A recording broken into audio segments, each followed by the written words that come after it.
ዘፍጥረት ምዕራፍ 32 ላይ ያለ ስለ ያዕቆብ የሚናገር ቃል አለ። ከቁጥር 22 ጀምሮ ላንብበው። በዚያም ሌሊት ተነሳ፣ ሁለቱን ሚስቶቹንና ሁለቱን ባሪያዎቹን 11ዱንም ልጆቹን ወስዶ የያቦቅን ወንዝ ተሻገረ።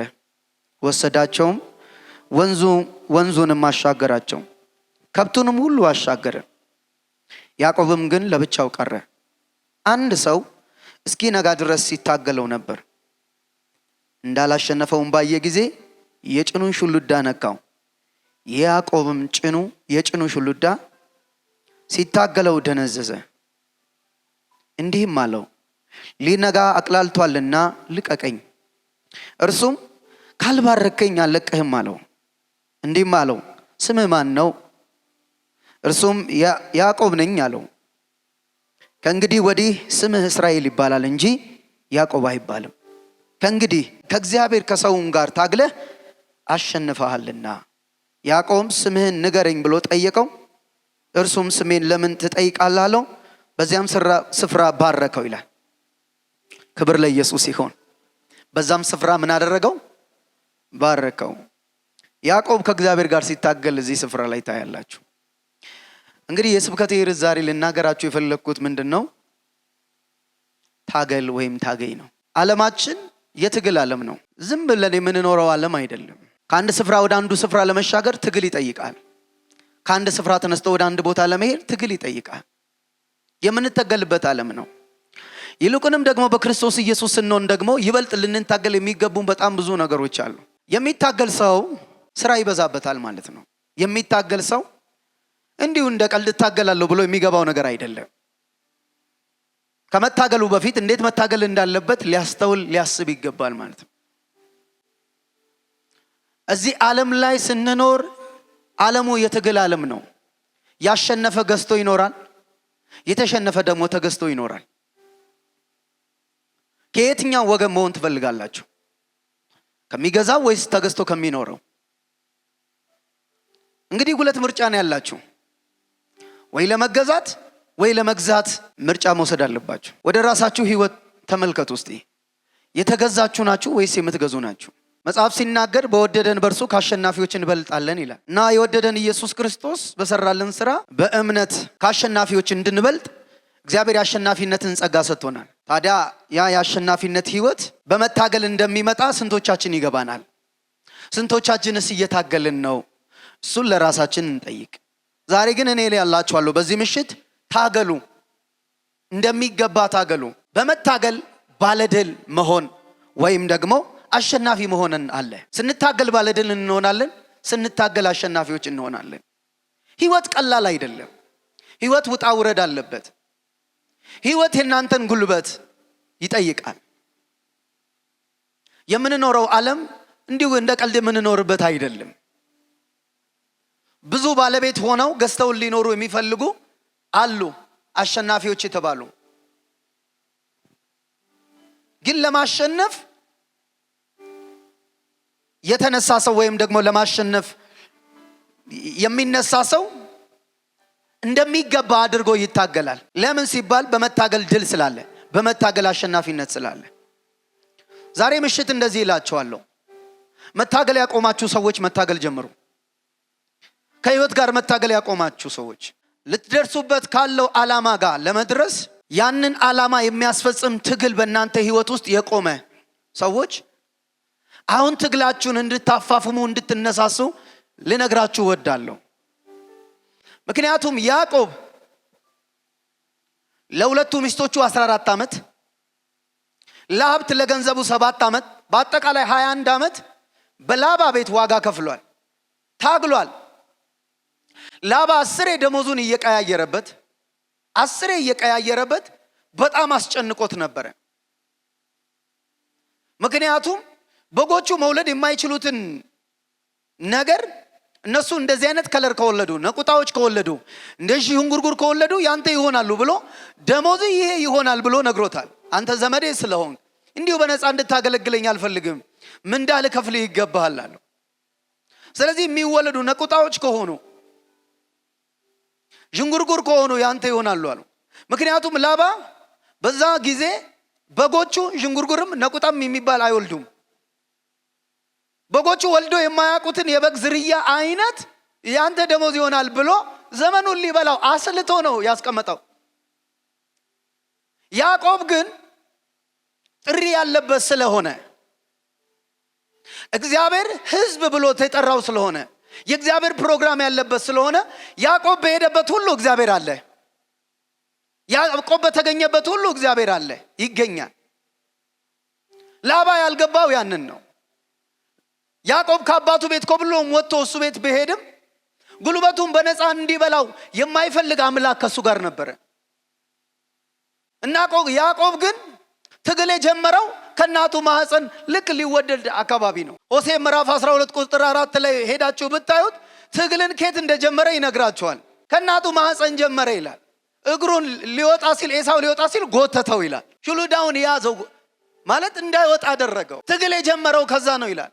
ያዕቆብ ትግል የጀመረው ከወንድሙ ጋር ብቻ አይደለም ይላል።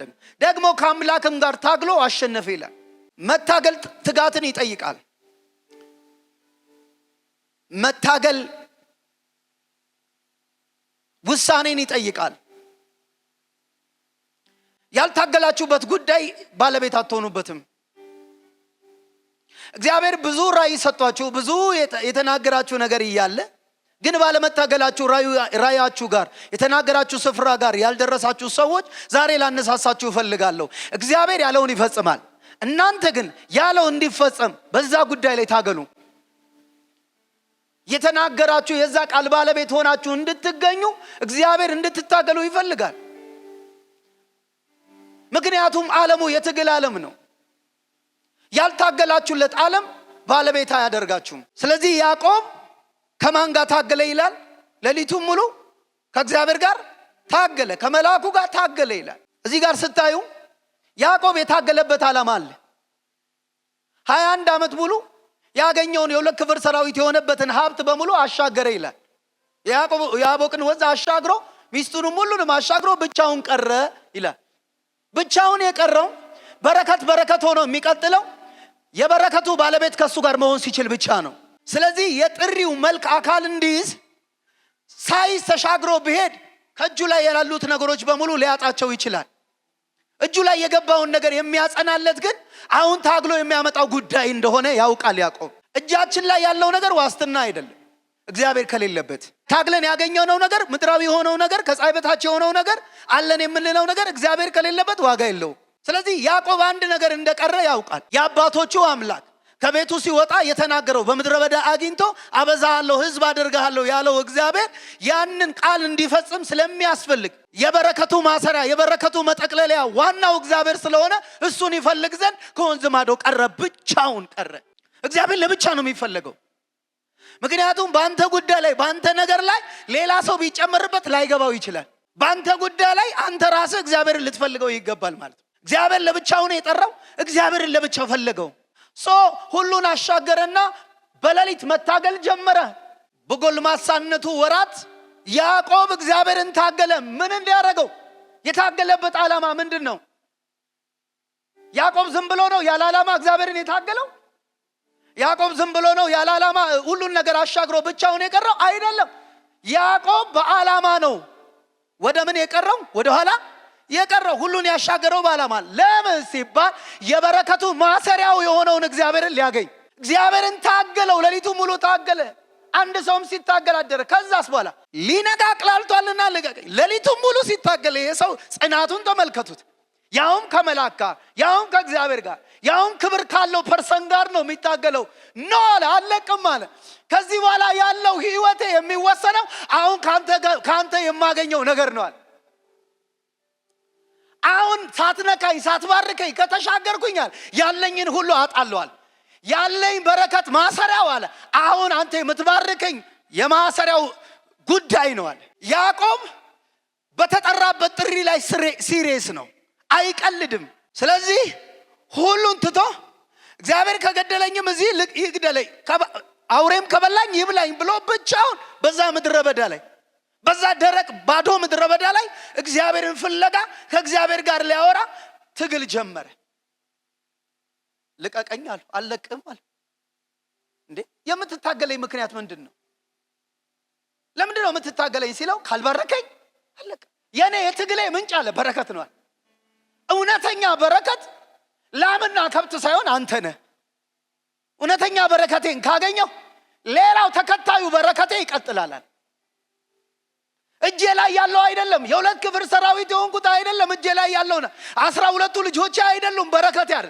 ዋናው በረከቴ አንተ ነህ። አንተን ከያዝኳል ሌላው ይከተልሃል። ያዕቆብ የታገለው በዓላማ ነው። አጠገባችሁ ያለው ሰው ስትታገል በዓላማ ታገል በሉት። እንግዲህ ምን አይነት ዓላማ ነው ውስጣችሁ ያለው? ያዕቆብ ለዚህ አይነት ዓላማ እንዲባርከው የተናገረው ቃል እንዲፈጸም ሕዝብ አደርግሃለሁ ያለው እንዲፈጸም ከታገለ አንተ ለየትኛው ዓላማ ነው የምትታገለው? መታገል ምን ይጠይቃል? ለመታገል ዓላማ ይጠይቃል። ምን አይነት ዓላማ አላችሁ? ምን አይነት እቅድ አላችሁ? ወጣቶች፣ ጎልማሶች፣ እዚህ ያላችሁ ወንድሞቼ እህቶቼ ዓላማ አላችሁ? ያዕቆብ ለዓላማው ዋጋ ከፈለ፣ ታገለ። እግዚአብሔር እንዲባርከው የበረከቱም ጽናት በእግዚአብሔር እንዲጠቀለል ታገለ። እናንተ ስለ የትኛው ነገራችሁ ነው የምትታገሉት? ምን አለ እናንተ ውስጥ? ምን አይነት ነገር አለ? ለምን ተጠርታችኋል? እንግዲህ እናንተ ውስጥ ያለውን ዓላማ እናንተ ውስጥ ያለውን ነገር ካላወቃችሁ መታገል አትችሉ ማለት ነው። ለመታገል ዓላማን ማወቅ ያስፈልጋል። ለምን እንደምትኖሩ፣ ለምን እንደተጠራችሁ፣ ለምን እየተንቀሳቀሳችሁ እንዳለ ካላወቃችሁ መታገላችሁ ዓላማ ቢስ ስለሆነ ውጤታማ አትሆኑ ማለት ነው። በዓላማ የታገላችሁለት ነገር ግቡን ይነካል። ለምንድን ነው የተጠራው? ሕዝቡ ለሕዝብ ነው የተጠራው። ሕዝብ እንዲሆን፣ የእግዚአብሔር ሕዝብ እንዲሆን፣ እስራኤል እንዲሆን እግዚአብሔር በሱ በኩል ሕዝብ አይቶ ነው ወደ እሱ የመጣው። ሕዝብነቱ እንዲፈጸም ነው የታገለው። ባርከኝ አለ። በረከት እግዚአብሔር የተናገራችሁ በእናንተ ሕይወት ሲፈጸም ማለት ነው። በረከት የእግዚአብሔር ፈቃድ በእናንተ ሲሆን ማለት ነው። በረከት የእግዚአብሔር ሐሳብ በእናንተ ሲፈጸም ማለት ነው። እናንተ ሕይወት ውስጥ እግዚአብሔር ያስቀመጠው ዓላማና አጀንዳ ምንድን ነው? እናንተ ሕይወት ውስጥ የእግዚአብሔር ፈቃድ ምንድን ነው? ያንን ማወቅ፣ ለዛ ነገር መኖር፣ ለዛ ነገር መታገል አስተዋይነት ነው። ወንድሞቼ የምናገረው ነገር እንድታስተውሉ እፈልጋለሁ። ክርስትና የቀልድ ሕይወት አይደለም። አሁን የምንኖርበት ዓለም የቀልድ ሕይወት አይደለም። ዝም ብለን በልተን ጠጥተን ወጥተን የምንገባበት አይደለም። አስተዋይ ከሆናችሁ ለአሸናፊነት የምትኖሩ ከሆነ፣ ለገዥነት የምትኖሩ ከሆነ፣ እግዚአብሔር በእናንተ ሕይወት የተናገረውን እንዲፈጽም የምትወዱ ከሆነ በዓላማ ልትታገሉ ይገባል ማለት ነው። ከዚህ ለመታገል ዓላማን ማወቅ ያስፈልጋል። የምትታገሉለትን ዓላማ ልታውቁ ይገባል ማለት ነው። አላቅም እናንተ ውስጥ ምን አይነት ዓላማ እንዳለ። እኔ ውስጥ ግን ብዙ የሚያስጮኝ ነገር አለ። ካገኘሁት ይልቅ ያላገኘሁት፣ እግዚአብሔር በእኔ ሊሰራው የሚያስበውን ነገር፣ የሰማሁት ነገር መቼ ይፈጸም ይሆን ብዬ የሚያስጮኝ ውስጤ የሚያስሮጠኝ ነገር አለ። እንዴት ቢሆን ነው ያ ነገር በእኔ ሕይወት የሚፈጸመው? እንዴት ቢሆን ነው እግዚአብሔር የተናገረው መልክ በእኔ ተገልጦ በዛ ስፍራ ላይ ቆሜ ራሴን የማገኘው ብዬ ውስጤ ይጮሃል፣ ያሰላስላል፣ ያስባል። ያንን ነገር በእኔ ሕይወት ላይ እንዲገለጥ ምን ማድረግ አለብኝ ብዬ ሳስብ መታገል ነው። መታገል ሂደትን መሄድ ነው። ያ ነገር በሕይወታችን እንዲፈጸም መንገድ መሄድ፣ ማድረግ ያለብንን ነገሮች ማድረግ ማለት ነው መታገል። ሰዎችን የሚረዳ ሰው መሆን ትፈልጋለህ? አገልጋይ መሆን ትፈልጋለህ? ምን መሆን ነው የምትፈልጊው? ምንድነው ውስጥሽ ያለው ራዕይ? ምንድነው ዓላማው? ለዛ ዓላማ ለዛ ነገር ወደዛ የሚያደርሰውን የትግል መንገድ ካልጀመራችሁ ያ ነገር ናፍቆት ነው የሚሆነው፣ አካል ሊሆን አይችልም። ስለዚህ ወጣቶች ልነግራችሁ ፈልጋለሁ። ህፃናቶችን ስትጠይቋቸው እንዴ ወደፊት ምን መሆን ትፈልጋለህ ስታድግ? ፓይለት ይላሉ። ምን ዶክተር ይላሉ። ፓይለት ዝም ብሎ ይመጣል? ዶክተር ዝም ብሎ ይመጣል? አገልጋይነት ዝም ብሎ ይመጣል? ክብር ዝም ብሎ ይመጣል? ከምኞቶቻችሁ ወጣችሁ የዛ ነገር ባለቤት የሚያደርጋችሁ የምትሄዱበት የትግል መንገድ ነው። ታውቃላችሁ? የትግል መንገድ በጭካኔ ብዙ ነገሮቻችሁን ሰውታችሁ የምትሄዱበት የትግል መንገድ የእናንተን እግዚአብሔር በእናንተ ሕይወት ያስቀመጠውን አካል ለብሶ ሆናችሁ እንድትገኙት ያደርጋል ማለት ነው። ምኞቶቻችሁ አየር ላይ ምኞት ሆነው እንዳይቀሩ ዛሬ ልነግራችሁ የምፈልገው ነገር ከዚህ ሌሊት ጀምሮ መታገል ጀምሩ። ያዕቆብ ታግሎ ታሪኩን እንዳስቀየረ፣ ያዕቆብ ታግሎ ሲነጋ የሚያገኘውን ነገር በሙሉ እንዳስቀየረ፣ ሲነጋ የፈራውን ፍርሃት በሙሉ እንዳስገለበጠ እናንተም ነገ ላይ በሚኖራችሁ ነገ ላይ ምን ሆናለሁ ብላችሁ ነገ ላይ ተስፋ ባደረጋችሁት ጉዳይ ላይ ባለቤት ሆናችሁ እንድትገኙ ዛሬ ላይ ምን በሉ? ታገሉ። ያለማቋረጥ ታገሉ። በጭካኔ ታገሉ። እርሳችሁን ነክሳችሁ ታገሉ። የሙጥኝ ብላችሁ ታገሉ። የዛኔ እግዚአብሔር ብርሃናችሁን በአደባባይ ያወጣዋል። ያላችሁበትን ህይወት በሙሉ ቀይሮ ለብዙ ህዝብ ያደርጋችኋል። እግዚአብሔር ብቸኝነታችሁን ያስረሳችኋል። እግዚአብሔር ያላችሁበትን እስራት በጥሶ ለብዙ ክብር ይሾማችኋል። ከዚህ ሌሊት ጀምሮ መታገል ጀምሩ። ሌሊቱ ዝም ብሎ አይለቅ፣ ዝም ብሎ አይንጋ። ሌሊቱ ትርጉም የሌለው ሌሊት አይሆንባችሁ። አንዳንድ ጎበዝ ተማሪዎች ነገ ለሚያመጡት ውጤት 199 ለማምጣት እግሮቻቸውን ውሃ ውስጥ ዘፍዝፈው እያጠኑ ነገ የሚመጣውን ፈተና ለማሸነፍ ይታገላሉ በጥናት። አንዳንድ የሚቀልዱ ደግሞ ዝም ብሎ የትምህርቱም ዋጋ የሌላቸው ትርጉም የሌለው ሰው ታኝቶ ሲነጋ ደብተሩ የቱ ጋር እንዳለ ራሱ ዝም ብሎ ደብተሩን ከቶ ምን አይነት ደብተር እንደያዘ ራሱ ያውቀው ይዞ ትምህርት ቤት ይሄዳል። ሲፈልግ አረ ደብተሬ ረስቼ መጣሁ ይላል። ለምን እንደሚማር ዓላማ የሌለው ልጅ ማለት ነው። ዓላማ ያላቸው ግብ ያላቸው ነገ እንዲሆናለሁ ብለው የሚያስቡ ግን ትጋታቸውን ሁሉ ድካማቸውን ሁሉ ውጠው እግሮቻቸውን በውሃ ውስጥ ዘፍዝፈው ከእንቅልፍ ጋር እየታገሉ ከሌሊቱ ጋር እየታገሉ ነገ በሚመጣው ፈተና ነገ በሚመጣው በመፈተን ውስጥ ለሚመጣው ድል ይደክማሉ። ዛሬ ልነግራችሁ ፈልጋለሁ። አገልጋዮች፣ ዘማሪዎች እንዲሁ መዝሙር ዝም ብሎ ይመጣል። ዝም ብለህ ከመንደር መጣ አዘምር። ዝም ብላችሁ ከመንደር መጣችሁ አታገለግሉ። ለማገልገል የምትሄዱበት መንገድ አለ። የእግዚአብሔር ቃል ድብን አድርጋችሁ ታጠናላችሁ፣ ትጸልያላችሁ፣ ትጾማላችሁ፣ ፊቱን ትፈልጋላችሁ፣ ኃይልን ለመቀበል ትታገላላችሁ። የዛኔ በታገላችሁ ጊዜ ባሸነፋችሁት በዛ ኃይል በተቀበላችሁት በዛ ጸጋ ቆማችሁ ስትናገሩ ያ ውጤት እናንተን ባለቤት ያደርጋችኋል። ወይ እሱስ አገልጋይ ነው የሚል ምላሽ እንዲመጣ ይደረጋል ማለት፣ ተቀባይ እንዲኖራችሁ ያደርጋል ማለት። አገልግሎታችሁ ፍሬያማ እንዲሆን ተቀባይነት ያለው እንዲሆን ያደርገዋል ማለት። ዋጋ የማትከፍሉለት የማትታገሉለት የአገልግሎት መንገድ ክብር የለውም፣ ውርደት እንጂ። ምትራፍቁት ወይ የለም ወፍ። ዘማሪ ለመዘመር ሌሊቱን ያጠናል፣ መዝሙር ይሰማል፣ መዝሙር ግጥም ያጠናል፣ ይተጋል፣ በሱ ላይ ይጋደላል።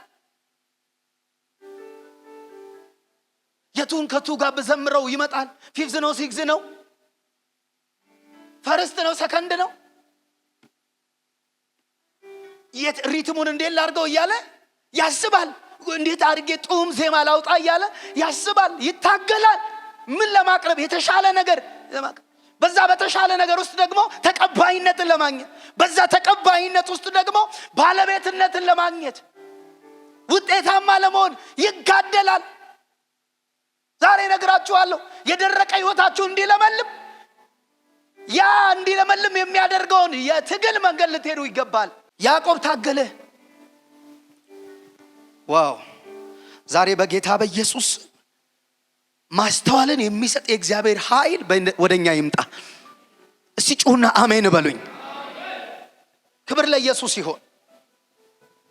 እስቲ ሁለተኛ ጢሞቴዎስ ምዕራፍ 2 ቁጥር 5 ላይ ደግሞ በጨዋታ የሚታገል ማንም ቢሆን እንደሚገባ አድርጎ ባይታገል የድሉን አክሊል ምን አይልም አያገኝም። ደግሞ በጨዋታ የሚታገል ማንም ቢኖር እንደሚገባ አድርጎ ባይታገል የድሉን አክሊል አያገኝ። አንድ እግር ኳስ ሜዳ ውስጥ ገብታችሁ 11 ሆነው ይገባሉ። እንደሚገባ አድርጎ የተጫወተ ሰው ጎል በማስገባት ዋንጫውን ምን ያደርጋል? ያነሳል። ባለድል ይሆናል፣ አሸናፊ ይሆናል። እንደሚገባ አድርጎ ራሱን ሰጥቶ ሰውቶ የማይጫወተው ደግሞ ምን ይሆናል? ተሸናፊ ይሆናል። የድሉን አክሊል ማግኘት ይችላል? አያገኝም። ጳውሎስ እንደሚገባ አድርጎ ባይታገል የዛ የድል ባለቤት አይሆንም አለ። በጨዋታ እንደሚገባ አድርጎ መታገል፣ እንደሚገባ አድርጎ መጫወት አለበት፣ እንደሚገባ አድርጎ መስራት አለበት። የሚቀልድ የሚያሾፍ ባለድል አይሆንም፣ ባለአክሊል አይሆንም። ተምኖ ቆጥሮ የሚከፍል አለ፣ አይቶ የሚከፍል አለ። የእናንተና የእግዚአብሔር ጉዳይ የእናንተና የእግዚአብሔር ጉዳይ ነው፣ የሌላ ሰው ጉዳይ አይደለም። ጨዋታውን የምትጫወተው አንተ ራስህ ነህ። አንተ ተጫውተ ሌላው ዋንጫ አይቀበልልህም። አንተ እንደሚገባ ታግለ ሌላው በአንተ ትግል መጥቶ የሚቀበላል አለ ፓስተርዬ። ስለዚህ ያንተና የእግዚአብሔር ጉዳይ ያንተና የእግዚአብሔር ጉዳይ እንጂ በእግዚአብሔር መካከል ያለው ጉዳይ የሌላ ሰው ጉዳይ ሊሆን አይችልም። ስለዚህ ፕሊስ አትቀልዱ፣ በህይወታችሁ በላይፋችሁ ውስጥ አትቀልዱ፣ በአገልግሎታችሁ ውስጥ አትቀልዱ። አንዳንዱ ለምን እንደሚያገለግል አያውቅም፣ ለምን እንደሚሰራ አያውቅም፣ ለምን ምድር ላይ እንደሚኖር ራሱ አያውቅም። አንዳንዱ ሰው በቃ እስትንፋሱ ስላለኝ ዝም ብሎ ነው የሚኖረው እየወጣ የሚገባው። እስቲ ለምንድን ነው የምትኖረው? ዓላማ ምንድን ነው? ዓላማ የለኝም በቃ ዝም ብዬ ነው የምኖረው የሚል ሰው ብዙ ነው። አሁን እናንተ ዓላማ የሌለው ሰው ዝም ብሎ የሚወጣ የሚገባ ሰው ሆናችሁ እንድትገኙ እግዚአብሔር አይፈልግም።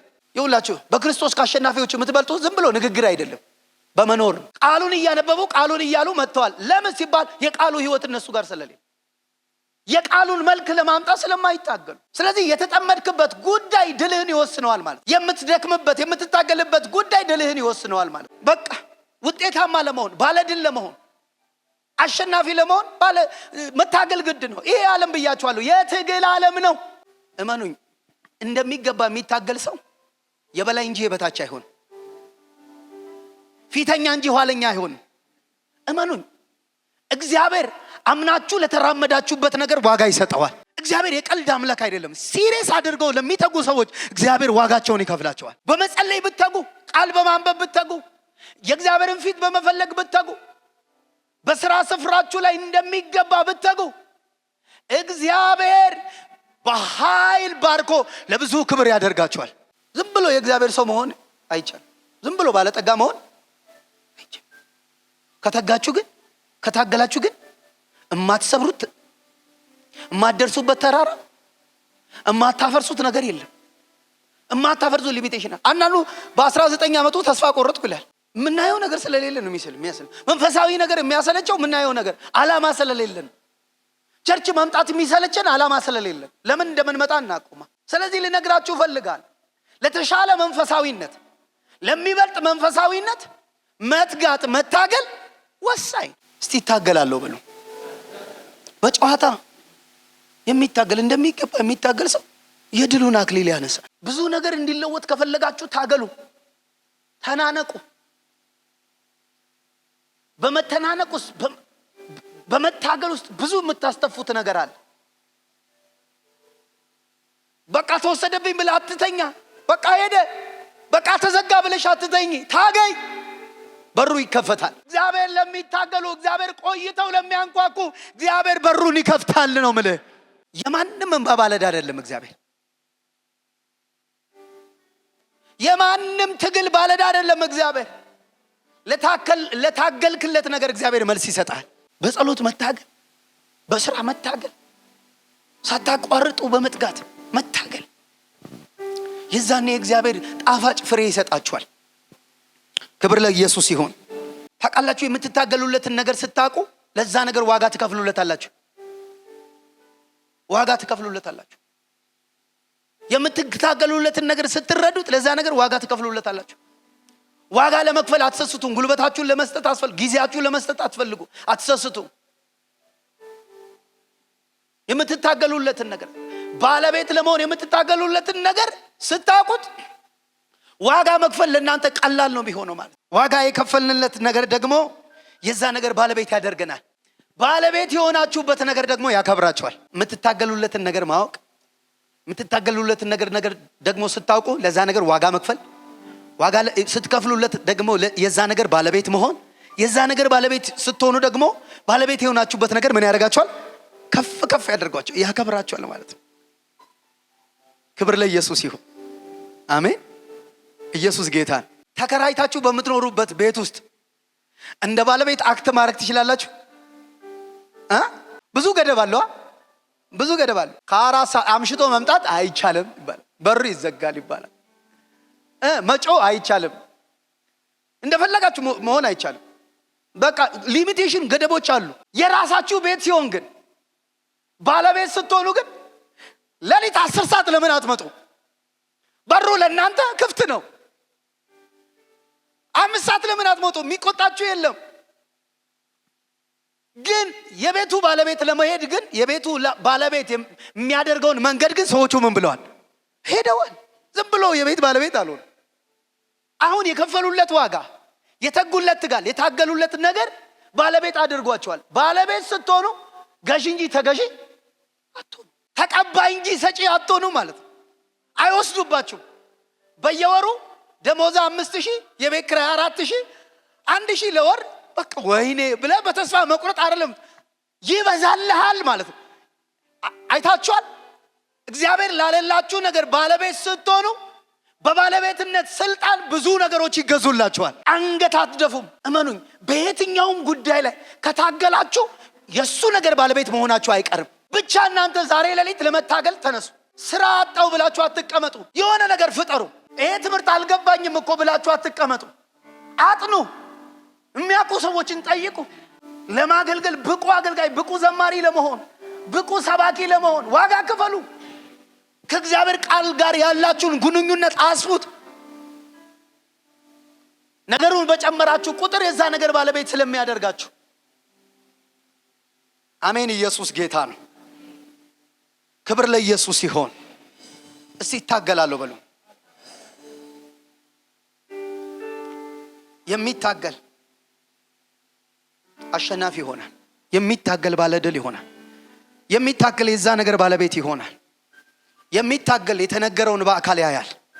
ባዩት ቪዲዮ እንደተደሰቱ ተስፋ እናደርጋለን። አዳዲስ ቪዲዮዎች ስንለቅ እንዲደርሶት የዩቲዩብ ቻናላችን ፓስተር ዘነበች ገሰሰን ላይክ፣ ሼር፣ ሰብስክራይብ በማድረግና አስተያየት ሲኖሮት ኮሜንት በመስጠት የዩቲዩብ ቻናላችን ቤተሰብ ይሁኑ። እናመሰግናለን።